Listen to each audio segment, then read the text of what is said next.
I did push. Oh, there we go. See, I didn't change anything. You had to push the button back there. All right. We're good. Hello. Welcome. This is building an inexpensive retro gaming machine in under an hour. If you were looking for the Omegathon, which has been in this room all the rest of this weekend, I'm sorry, it is around the corner, and they've locked the doors, so it's too late. You can't leave. Let's get into it. I'm Tim. I'm online. I've been around a while. I do a podcast, and there's some typos in here, I think, about my age, because I'm obviously a fellow kid just like all of you. And speaking of kids, this is my daughter, Hello. Maezie. Hi. She's going to be assisting us today, showing how easy. Hey, how did we get so far ahead? We jumped ahead. Okay, there we go. Got to give her credit. She gets a slide. So she's going to be helping us and actually doing a lot of the steps with us today to show how easy this whole process is. So we're going to just jump right into it. I'm using the Raspberry Pi, so I brought a few different Raspberry Pis here. The Raspberry Pi is a single board computer is what it's called. This one here is actually, I think, the first Pi that I bought, maybe. This is the Raspberry Pi 2. It's very old. I don't even think they sell this one anymore. Don't use this. I mean, you could use this probably for like NES games and stuff. We'll get into that later, but you're going to probably be buying like a Raspberry Pi 3, 4, or 5 for your project. We're going to be doing this today on the Raspberry 4, which I have inside of a fancy metal case. The one that I use at home, actually, that I have a bunch of my games actually on, is a Raspberry Pi 3, which I've got in this case. So yeah, you can use many different versions of Pi, but just get a Raspberry Pi. We'll go into where to get them and the different versions a little bit in a few minutes. You're also going to need a micro SD card. Very small. I'm sure you can see it really well. A power supply. I'm actually going to be powering the power supply or the Raspberry Pi today off of my battery here just because it's convenient. It's a big beefy battery with USB output. An HDMI cable, which of course right now is plugged into our laptop, but we'll move it over when it's time. A TV, USB game controllers, retro ROMs, and also what might come in handy during setup only is a USB keyboard, which we may use today. We'll see how that goes. It's specifically useful if you are setting up Wi-Fi, which you might want to do. Okay, so briefly I want to talk about where to get a Raspberry Pi. So if you go to raspberrypi.org or .com, you can find the places that are sort of like their official retail partners. Amazon is not a Raspberry Pi official partner. So you can find them on Amazon, but they're usually going to end up being marked up. Go to one of these shops that you see on their website. They're going to have it at the non-marked up price. Also, I see some people taking pictures of the slides. At the very end, I have a link. You can download this whole deck off my website. So if you want to, you don't have to take pictures of everyone. You can take a picture of that last slide, which has the link to my site where you can download these, just to save you some time. All right. So briefly, let's talk about the different versions of Raspberry Pi. Raspberry Pi is an umbrella term that refers now to like a whole host of different machines. Like I said, I have here a pretty old one, the Raspberry Pi 2, which isn't even on my board here because you can't even buy it anymore. The ones that are up on this slide are the versions you can currently buy today. And really, any of these probably would be fine if all you wanted to play is like NES games and stuff like that. We'll get into on the next slide kind of a little bit more about which ones are better for the more advanced games. But these are the pricing. One thing to note about the newest version of the Pi, not only is it more expensive, it starts at $50, which I don't love. It also does not have RetroPie support yet. So RetroPie is the name of the software that we're going to be installing today that will kind of make it real easy to run all your ROMs. And RetroPie are working on a version for Raspberry Pi 5, but they don't have it yet. So possibly don't buy a Pi 5 if you want this whole thing to be as easy as it is here today. Stick with the 4 or the 3. 4 is a good compromise. A couple of other things to note. So the Pi Model 3 has like a regular size USB on it. That's that's the one that I have in this fun little SNES case. It has a regular size, I said USB, regular size HDMI on it. Once I jumped up to the 4, it moved to this like tiny little micro HDMI connector. So you're going to need to get some kind of adapter or use a cable that has a micro HDMI on one end. So it just might be an extra expense. Keep that in mind. Same thing with the Raspberry Pi 5, has those same smaller connectors. I think that's that pretty much covers the different versions. Like I said, 4 is a good compromise as long as you're willing to spend a little bit more because you're going to probably need to buy the micro HDMI stuff. Okay, so like I said, we'll talk briefly about what you can play on different versions of the Pi. So the Raspberry Pi 3, which again is what I have kind of as my machine that I actually use for this at home, can plays up to PS1 games. You're not going to have much success getting games newer than PS1 on a Pi 3. The Pi 4, however, people have reported pretty good success with obviously PS1 and below, and then also N64 and Dreamcast on the Pi 4. And then Pi 5, which again does not have RetroPie support, but you can still set it up and play emulated games on it, can supposedly play GameCube and Wii games and some PS2 games. This is, again, I don't actually have a Pi 5, so I haven't tried this myself. I'm basing this on what people are saying that they've been able to get running on it. So just keep that in mind. Mostly, in my mind, retro games is like NES, SNES, PS1, so the Pi 3 and 4 are fine for all that. I guess at this point, GameCube kind of is retro. But anyways, I don't get into the game. If I want to play GameCube, I just play it on my Steam Deck, honestly. Anyway. Yeah, I know. All right. At the moment, Raspberry Pi are pretty easy to find at all those retailers that were on the slide earlier. But sometimes they can be really hard to get. If that happens when you're looking for a Pi, this is a good site to keep in mind, pilocator.com. They keep track of where it's in stock at all the official retailers. It's really great. You can set up alerts and stuff.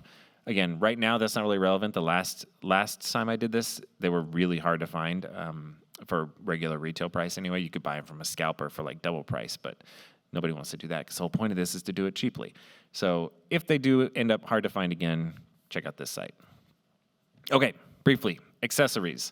I actually have one fun accessory that we're going to be using today. So the controller we're actually using is an actual original SNES controller with the big wide connector, and I bought these cool adapters that are I think these are from Mayflash. No, Tomy.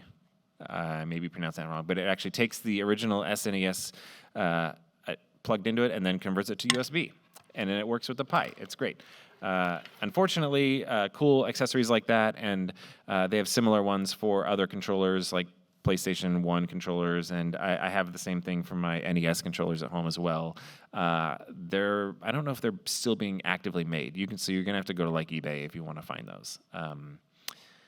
Cases, you've already kind of seen a few of my cases. You don't need a case necessarily. You can just run it naked like this if you want to. The official case for Pi 4 is only $5. It's fine. It's made out of plastic. It has a bunch of features. If you were like a tinkerer and wanted to be able to access the ports and stuff, it the sides open and the top opens and stuff like that. This case actually works. The one that I have here is what I keep the Pi 2 in. Pi 2 and 3 have the same form factor. They changed the form factor starting with the 4. So when you're buying a case, do make sure that it's not just a Raspberry Pi case. It has to match the version of the Pi that you have. Otherwise, it might not fit. This case here is from a company called Flirc, Flirc. So they make really cool, kind of looks like a little PC. The cool SNES one is actually really cheap, though, only $13. I recommend it. It's fun. And I have links to those in the notes on the slides. If you download the deck, they're in the notes page. All right, so these are the steps we're going to do. We're going to actually jump into it. So this is the whole entire process, and we're just going to jump into it. So first step is downloading RetroPie. Now, I did cheat a little bit because I already downloaded it because I don't trust conventional internet. And also, I didn't think it would be very fun for everyone to sit around while we downloaded a 1 gigabyte file over Wi-Fi. So I did cheat on that one. But go to retropie.org.uk. It's funny, I took this screenshot, I think when I updated this deck 2 years ago, and I went to update it for this panel, and the site looked exactly the same. Literally no changes. So I was like, oh, great, less work for me. You go to their download page, and again, this is another instance where you'll need to make sure that you download the version that matches the version of Pi that you have. So there's 3 buttons on there you can see in red. You can get it for the Pi 0, for the Pi 02, or for the Pi 4. the second link is for the Pi 2, Pi 3, and Pi 02. Anyway, make sure you download the version of Pi that you have. And you'll notice, like I said before, there is no link on there for the Raspberry Pi 5 yet.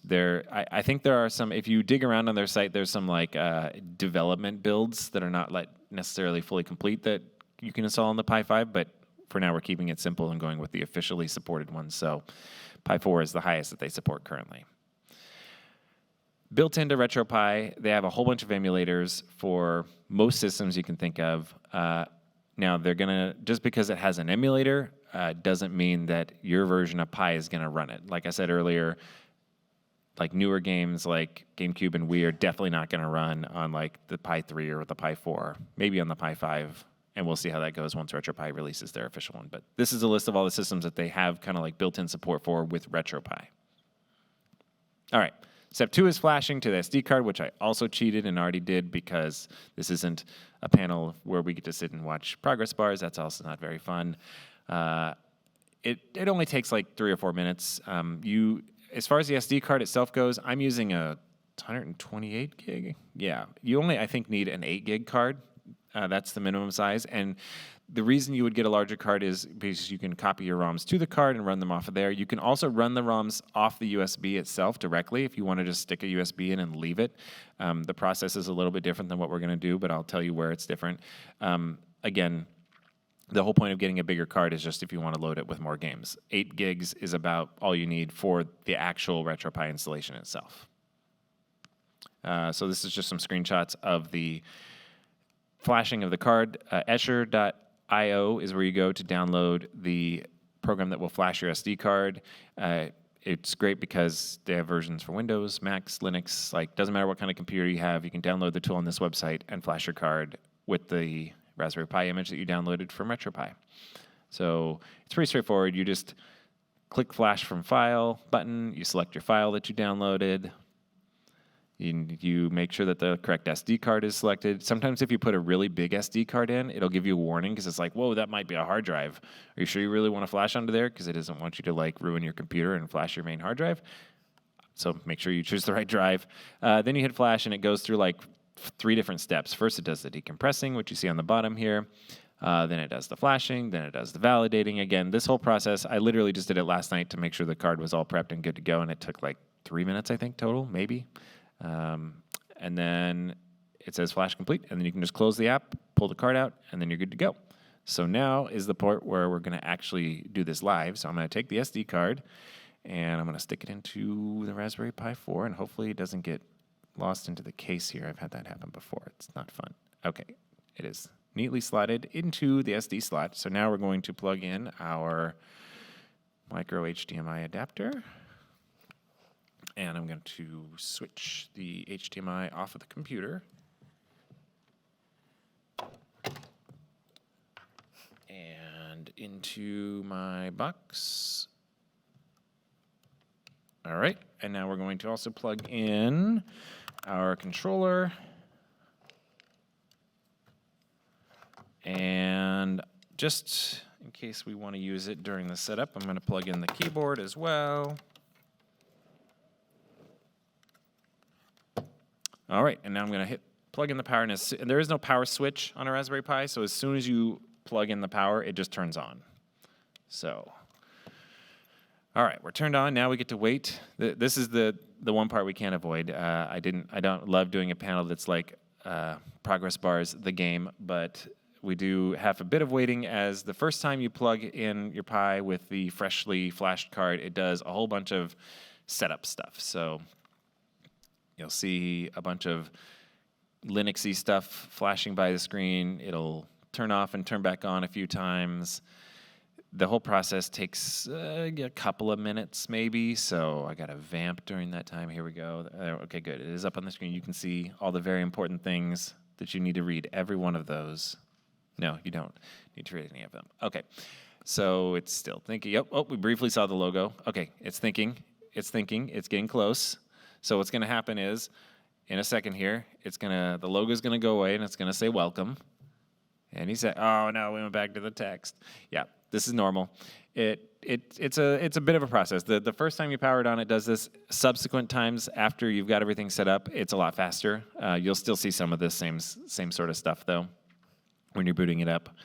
Don't worry about it. And even if you see some of those that are not like green OKs, it should be fine. Just gotta wait for it to go back to. I think it's getting close. It's thinking about it. We're almost there, I promise.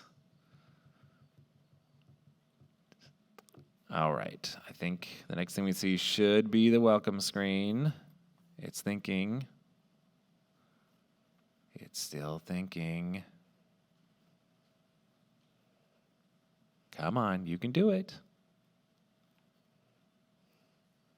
It's very close.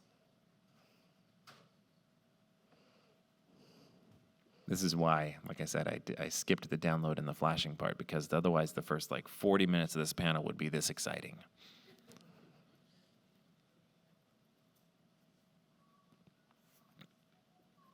The interesting thing too about this is that when I do this process with the Raspberry Pi 3, I'm pretty sure it's faster. Something about the 4 is a little bit slower for this whole first boot up. All right, we finally got there. We got the welcome thing. So since we plugged in our gamepad, you can see it says 1 gamepad detected. So now my lovely assistant Maezie is going to press and hold any button on the device to configure it. All right, so now we're going to just go through and configure all the inputs. So first, D-pad up, D-pad down, left, D-pad left, D-pad right, D-pad right, D-pad right. Did do that. Oh, start. It skipped. I looked away for a second. All right. Uh-oh. Looks like you may have pressed start too soon, because it says already taken. Ah! All right, we may have to go through this part again. That's right. Hit select. Hit A, B, X, Y, left shoulder, right shoulder.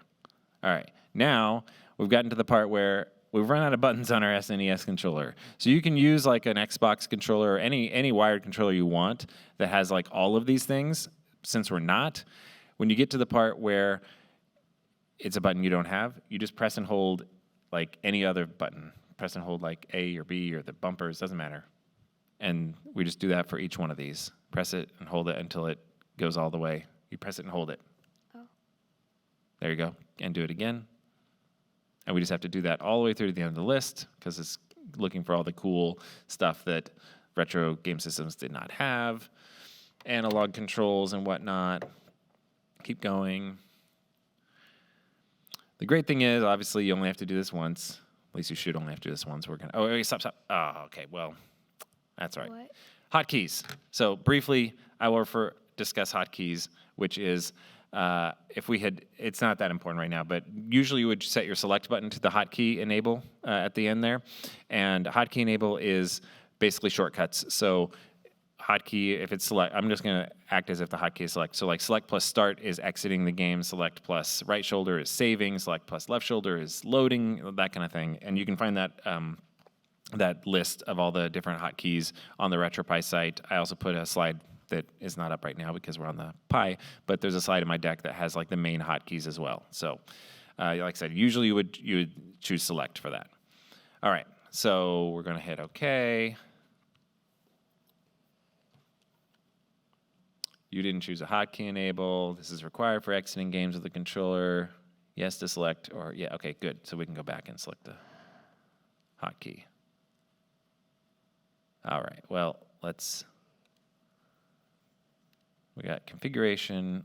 Let's just quickly redo the controller. Oh, good, great. All right, but we also somehow messed up our controller configuration, so. Anyways, configure input. I'm just going to do this again real quick.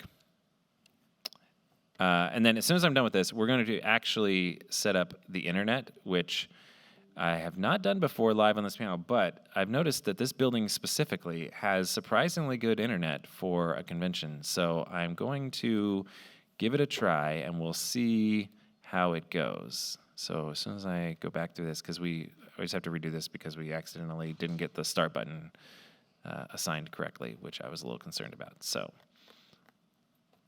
and then perfect. No. Okay, so we're going to go down to Wi-Fi. All right, let's give this a try. So this gets a little bit hard to read. Hopefully we'll be able to see what's going on. Wow, I gotta love this. Okay, I don't know if you can even read that. I can't read it on my screen, but basically I'll tell you what it says. It's telling me that in order to set up the Wi-Fi, first you have to choose a country, a Wi-Fi country. So I do have my keyboard set up here, so I thought I had my keyboard set up. Why is it doing that?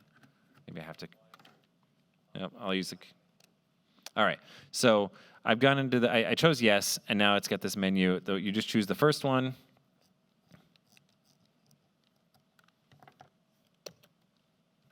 I don't know why my keyboard's not, I'm gonna try switching my keyboard to the other port here. There it goes. Perfect. Okay, I'm going to choose the first option. And then, oh my gosh, I cannot read this.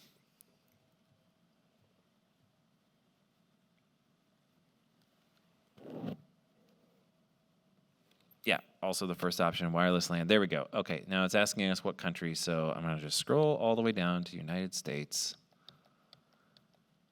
Again, the nice thing is you only have to do this once, and I'll show you a little bit later why it's worth doing, because it is definitely worth setting up. Even if you're only going to copy over stuff with your USB drive, it is worth setting up the internet because it does some cool stuff. So where, oh wait, I passed it. There we go. United States. Perfect. And now I'm going to hit cancel, and I'm going to hit finish. And we're going to have to reboot. That's fine. This won't take as long as the first boot, I promise. All right.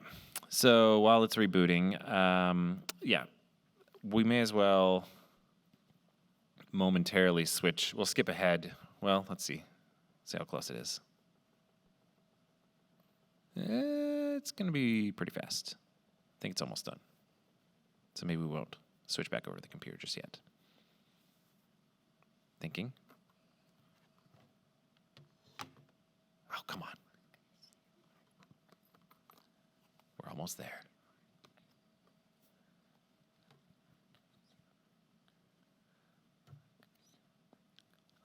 Like the second I switch over to the computer, it's going to be like, oh, we're done.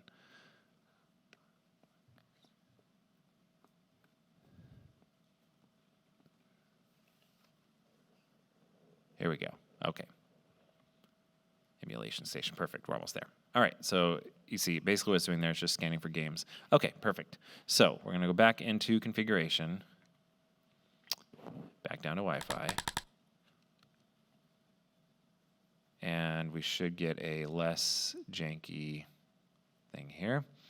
There we go. So now it's no longer giving us the error. So we hit connect Wi-Fi network, and it's scanning for Wi-Fi networks, and hopefully we're going to see the PAX West network on here. Perfect. We got a whole lot of choices. Can anyone read that and tell me which one says PAX? Oh, here it is. Is this one, right? That says PAX West? I'm pretty sure that says PAX West. No, that wasn't it? Dang it. Let's try again. Scanning Wi-Fi networks. Sorry, this screen is really tiny. I don't know why they make the text so tiny. It's the first one. Okay. Thank you. All right, I believe it is thinking about connecting now. It takes a second, and it like acts like it's doing nothing at all, and you think that it's broken, and then it says that it's connected. I believe, yeah, so we have an IP address now. Hooray. All right, so we can exit setup and go back to the nice-looking stuff. Perfect. Okay, excellent. So now that the Wi-Fi is set up, we are going to start putting games on, which means we are switching back to the computer. So I'm going to briefly unplug this so you can see what we're doing on the computer.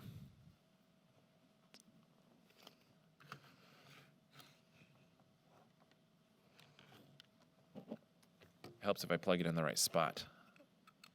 All right, there we go. let's see, what do we have? Perfect. That is what I was hoping you would see. So, what we have on our computer is a folder with some very legitimate ROMs, but we're not ready to copy them over just yet. So I've got a USB stick here. This is just I think a 1 gig stick. Anyway, one thing to note about if you're using USB to transfer over the files and stuff is it's helpful if you have one that has a status light, because the Pi doesn't give you any kind of feedback about what it's doing when you plug the USB stick in there, but it will be doing things. And if you have one that has the light, you can tell that there's like file activity going on, and then when it stops flashing, you know when to unplug it from the Pi. So I'm going to plug this into the computer, and you can see it's just empty. It has the Windows, default system volume folder. So all I need to do, oh wait, you can't see that. Let me do this. Now you can see it. There it is. It's very exciting. It's an empty USB drive. So I'm going to hit New Folder, and I'm going to make a new folder called RetroPie. PIE. Even though the device is a Pi, Raspberry Pi PI, it's RetroPIE. So that's it. I created the folder called RetroPie, and now I am done with this part of the process. So I'm going to unplug the USB from my computer. And then we don't need to actually see what's going on the Raspberry Pi screen for this step because, again, it doesn't give us any feedback. You literally won't see anything other than just the menu. But if I plug it in, you should see. So, yeah, you can see, hopefully you can see maybe that the little blue light is flashing. That means that the Pi is basically currently just creating the folder structure and installing some config files to the USB stick for copying over ROMs.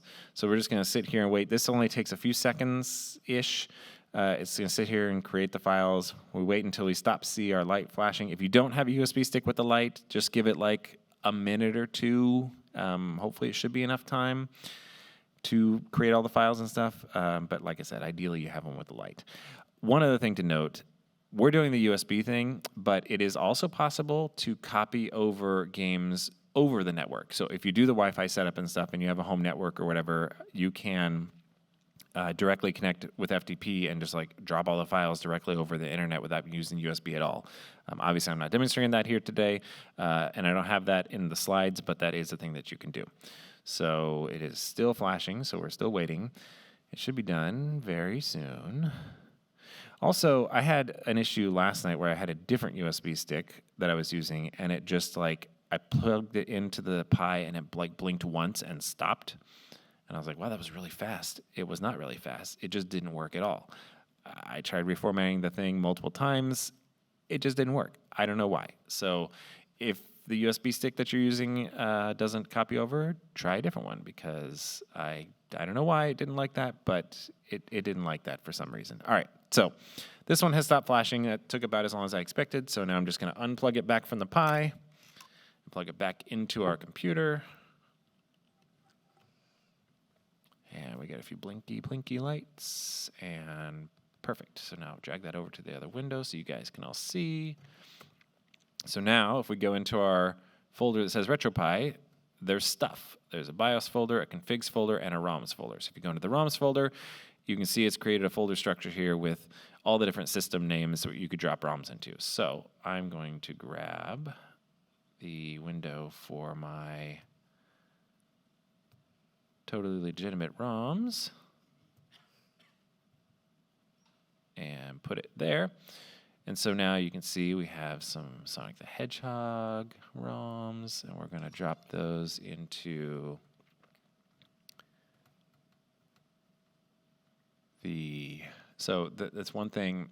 If you have Genesis ROMs, I believe the Mega Drive, right, is the folder you want to drop those into. So let's copy those over there. Great. Let's go back up to the top level.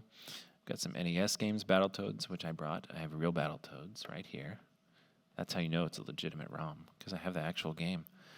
All right, we have Battletoads, Clax, which I also brought. And some Super Mario games, of course. So I'm going to copy those over to the NES folder, which I believe is this one. Sorry, it's very hard for me to read on this screen, but I believe that's the NES folder. It unselected. My apologies. Let's try that again. Copy over to NES. Perfect. That was super fast because these are really tiny files.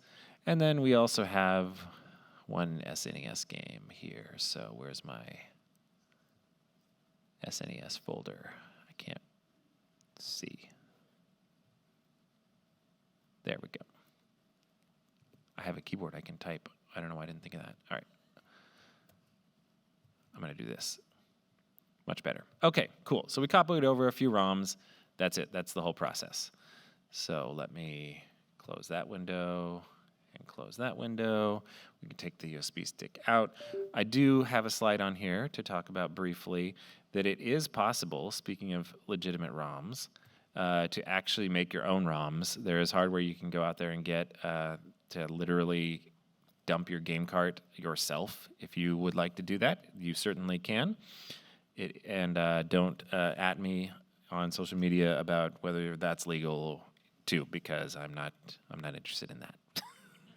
Okay, so we did this part here where we copied the ROMs over, and now we're going to put the USB stick back into the Pi. So I am going to switch the HDMI back over to the Pi because we are done on the computer.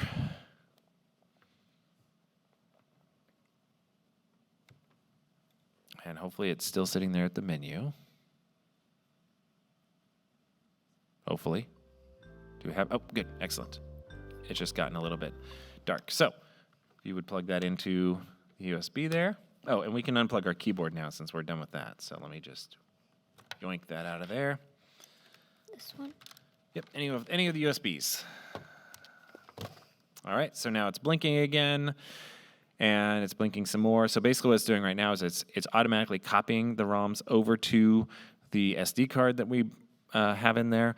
Oh, I didn't mention, so when I created that folder on the USB called RetroPie, if you want instead to run the games off the USB stick and not have it copy over, all you got to do is instead call that folder RetroPie-mount. And it will still create the folder structure and everything, but then when you drop the ROMs in like we just did, and then you put the USB back into the Pi, it'll just run the games directly off of the USB stick instead of copying them over like it's doing now. So it's still thinking it should be done shortly. We didn't drop in that many ROMs, and they're not that big of files. So very briefly, it'll be done here. Go ahead and on the controller, hit B. All right, now hit Start. So Start pulls up the main menu. It's still thinking, so we're not going to restart yet, but go down to Quit. Don't actually select it yet. Okay, good. It just stopped. So the light stopped blinking on the USB stick, so now we can take it back out. And now we're going to go ahead and go Quit and restart Emulation Station. And so this is a sort of a, hit yes to reboot. This is sort of a soft reboot. It's not going to reboot the whole entire thing. So you can see it just went to this splash screen, and it just basically scans for the ROMs. And ta-da, now suddenly we have ROMs on there with the game. So now go into one of these. Just click A on any one of these. So you can see this is what it looks like. If you don't have any internet connected to your Pi, you get just literally a list. Hit left or right. So there's our Genesis games. Go right again. There's our NES games. But what we can do, hit B to go back. And then hit Start. Hit Start. So this first option is Scraper. Since we connected to the internet, we can do the Scraper. I've done this panel a few times. It's the first time we've actually done this part of it because normally there's not good internet and we're not able to do it. But let's give it a try. So hit A on the Scraper. That's all fine. Just go down to Scrape Now and hit A again. And what it's going to do, that's fine. Go down and hit Start. Is it's going to scan the internet and try to match based on the file names the games. And so we only copied over a handful, so this shouldn't take terribly long. It's perfect. So the first one you can see is Sonic the Hedgehog. So it's it matched incorrectly. So go down to Skip on this one. Okay, that's weird. It's reading these. Yeah. Go down to Skip on this one too. So you can manually, go down to, that's fine, go down to Skip. You can manually match these as well. All right, this is much better. So This is Battletoads. So the first one is fine. Go up to the top and hit A. And now it's going to match that. And Clax, that's great. Hit A. And our Super Mario Brothers, that looks good. Hit A. Super Mario 2, that's great. Hit A. So you're going to, the first time you do this, obviously, if you dump in like thousands of ROMs, it's going to take a long time if you want to do this. Hit A on this one, that's great. That's why we only dropped in a few. Go down one. Perfect, hit A. All right, and hit A again. And now hit, go down to back. Yep, hit A. And now just hit start again. Or B. All right, now go to like the Nintendo one, since that's where we dropped the most of them. So this is what it looks like when you have internet and you scrape them, and it much fancier. Yes, thank you. All right, yeah, and that's pretty much it. We've done the whole thing. I said in an hour, and we took, even with all of that dead air, it was what, 35 minutes. And I extended it too, because we did all this scraping and internet setup. So you can see it's a very easy process. Honestly, the first time I gave this panel was, I want to say 6 years ago, maybe. And when I signed up to do the panel, I had never actually done it before. I literally signed up to do the panel as a way of forcing myself to learn how to do it. And when they accepted the panel, I was like, great, now I guess I have to learn how to do it myself. Because I had heard it was easy. I just never actually sat down and like taken the time to do it, because it just seems kind of intimidating. And so, yeah, it literally is that easy. The whole process took us 30 minutes or less, and that was with a lot of unnecessary dead air. So, yeah, that's pretty much it. Well, I'm going to plug in a second controller. Let's see if, I don't think we should have to configure a second one that's exactly the same, but I don't remember now if I will need to configure that one as well. But let's see, launch Battletoads and see what happens. We even have sound. Kind of weird to play Battletoads with SNES controllers, but that's cool. All right, so briefly. Sweet. I don't know if my controller is going to work since I haven't configured it. Nice. Hit start. Hit start. Hit start and or A. Let's make sure there's two. Let's see if we have two guys rappelling down from the thing. Nope, I think it's just you. Me? I haven't played this before. You gotta punch him. I don't know. Or maybe my controller is the one. Why? How is my controller the active one? Oh, okay, that's weird. My controller got active. Anyways, whatever. You can see it looks great. There's all kinds of settings and stuff. If you don't like the way it looks, if you want to add scan lines or things like that, you can go into the settings and play around with those. But yeah. That's it. It's that easy. If you want to add more games later, the process is real easy. Yeah. And pause it and hit and play around with it. If you want to add more games later, just keep the USB stick around and just drop them into the folder and then stick it back into the Pi. And it'll copy them over, and then you just reboot it, and the new games will appear. You'll have to rescrape if you want to add, all the artwork and descriptions and everything for your new games. But yeah, that's pretty much it. I'm gonna go ahead and switch to. You get the stick, nice. The stick makes it a lot easier. All right, I'm gonna switch off of that. Back to my screen for the promised link at the end. And there it is. There's my link. Perfect. All right, great. And if anybody has any questions, we have tons of time, so please feel free to ask your questions. I don't know if they have a mic set up, but it's not that big of a room. You can just shout it out. Also, please do visit paxwest.24.com/panel surveys if you liked this panel, and tell them how great it was. If you didn't like this panel, don't go there. Just keep it to yourself. But thank you so much for coming. And yeah, and if you did want to see the Pong Omegathon. That room over there has Twitch, so hopefully we can all see it on Twitch later, because I certainly am going to try and check it out. We caught like 10 minutes of it before we came over here, and it was very fun. Anyways, does anyone have any questions? Oh, yes. Okay. I don't know what mic we have for people to... I can repeat the question if someone asks, if anyone has a question. We do have mics, yes. So if I guess the folks in the back can live the mics, and you can speak into the mic so that the recording can catch whatever your question is, so I don't have to repeat it. Any suggestions on where to get completely legitimate ROMs? Unfortunately, I don't think that I can make such suggestions. I'm sorry. Well, yes, certainly not while on a microphone. Question? Yes. So, you had shown the panel page of like getting hardware that could dump Yeah. the files from. Do you have like any preferred vendors and such as well? Because like I know like from my own research, it's kind of been shoddy, or at least some stuff off Amazon and such. Yeah, that is tough. Amazon's for really specialty stuff like this. I definitely wouldn't go Amazon. I don't know the best place to buy them these days, because it's It's kind of a crapshoot. Yeah, exactly. It is tough. Like Amazon's not going to be good. eBay, I think, is honestly probably not that bad of a place to look for this kind of stuff. Just make sure you got a high rating. Yeah. Really, when it comes to a lot of this kind of stuff, I think eBay is actually a pretty decent place for both the stuff for ripping the games, and also for some of the like fun accessories. I don't love eBay, but it is the best option for a lot of this kind of stuff these days. Okay, and like, do you personally have like any recommendations for like the dumping hardware, or just? Other than the ones that I put on the slides, no. Okay, gotcha. Yeah. Thank you.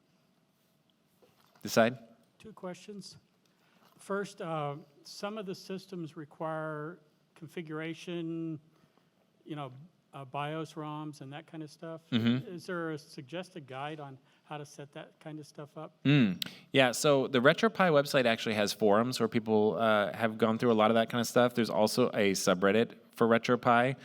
Both of those places are good places that I would go to search for configurations for specific systems.